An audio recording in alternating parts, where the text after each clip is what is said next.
During the Brexit referendum, people in Scotland, including those working in the agriculture and fisheries sector, were told that farming and fisheries powers would be exercised fully by the Scottish Government and the Scottish Parliament. But now it seems, judging by the Prime Minister's answer, that that is not going to be true.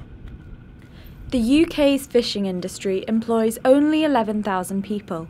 However, British fishermen were among the most vocal critics of the EU.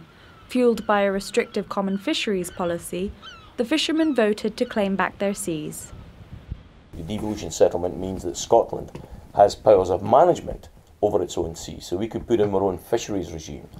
But it's our belief that once we leave and we go into negotiations with Norway, Faroe, Iceland, the EU, that Scotland should lead on the main issues like North Sea fisheries, West of Scotland, big pelagic fisheries. We believe that Scotland should have control over negotiations on all of those. But as we understand it, there's internal tensions just now, and Theresa May has already made the statement that she may pull back some of the powers. Now, whether management over our own seas will be one of those powers, we don't yet know. We're sharing a resource that is swimming in UK fishing grounds, and we share that with many other European nations. We're at a stage now that they get a bigger share of that catch, but it's not about us catching more, it's about taking the quota that is scientifically proven and sharing it with the fishermen of the UK, as well as our European fishermen, but in a better balanced way, so the economic benefit comes back to the country where the fish are swimming.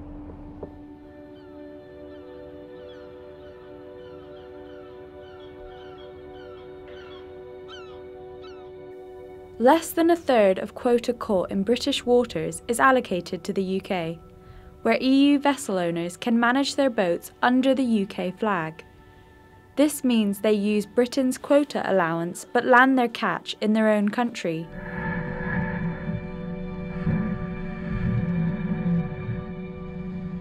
We actually fish in a mixed fishery, so we can be catching sometimes 17 different species of fish in one trip. And we've now got a discard ban, which means to say we're now seeing a huge abundance of hake in our waters that no one's got quota for. So if hake does enter into the discard species, we could be tied up for the rest of the year within 1 month, because no one's got hake quota. But although we've got quota for cod, haddock, whiting and a lot of other species that we catch, just because we've no quota for hake means we can't go out to sea to fish because it's illegal to dump hake. So it's absolutely crazy, the CFP rules, really is. We are enthusiastic about the European project. It's getting peace for all the period basically in Europe since the 1945, but it has its defects. And the common fisheries policy is something we've always opposed, and we would want to make sure that we do get exclusive rights to decide what happens in our waters. The Scottish Government claims that leaving the EU will be economically catastrophic. Since the referendum, the SNP have been campaigning for independence and to subsequently rejoin the EU.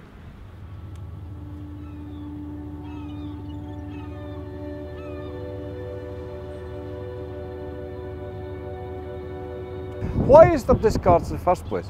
There's discards because we've set the quotas too short, and then fishermen are going to sea catching huge amounts of fish, which is on the fishing grounds, become unavoidable. But if you don't have quota, then you've got to discard it.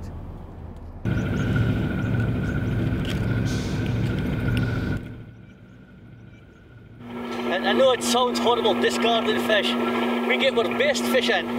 If we go in behind some of the pelagic boats, that's either discarded small mackerel or herring or whatever, or burst a bag. We go in maybe 2 weeks after that and we'll get loads of fish. Aye, beautiful, because they're feeding on a day. It creates food, it's not a waste. Take it in and put it in this fish meal, that's a waste. Most of the fish caught by British fishermen ends up on foreign tables, while the majority of fish consumed in the UK are imports. 38, Nolan.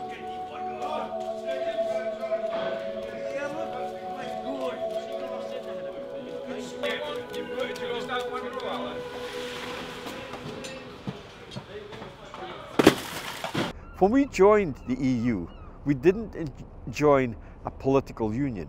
We joined a common market. We joined a place to trade with.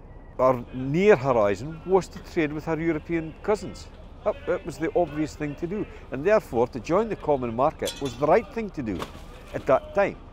Subsequently, over the years, our politicians have traded away our sovereignty in what they thought was the better interest of the country.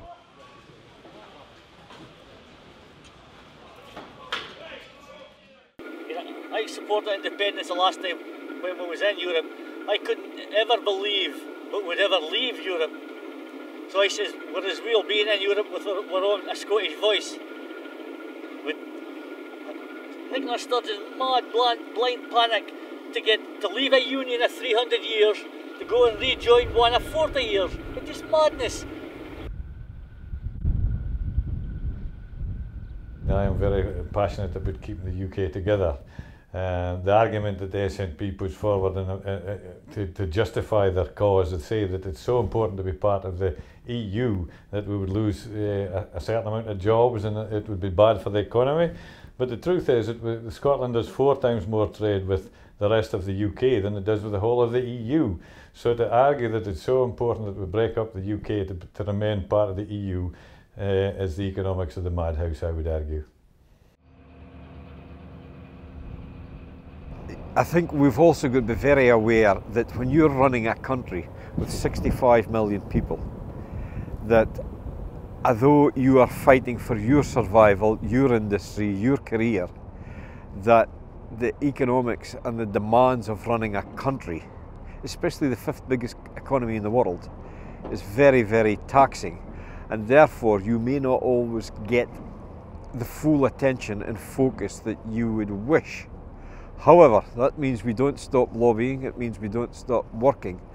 And I think we have got to work with both sets of politicians and try and help them better understand our industry and the needs of our industry, so that when they do go to make decisions and they do go to negotiate on behalf of industry, they do it in a much more informed basis. For now, the fate of the Scottish fishing industry is unclear, but these men look forward to the future.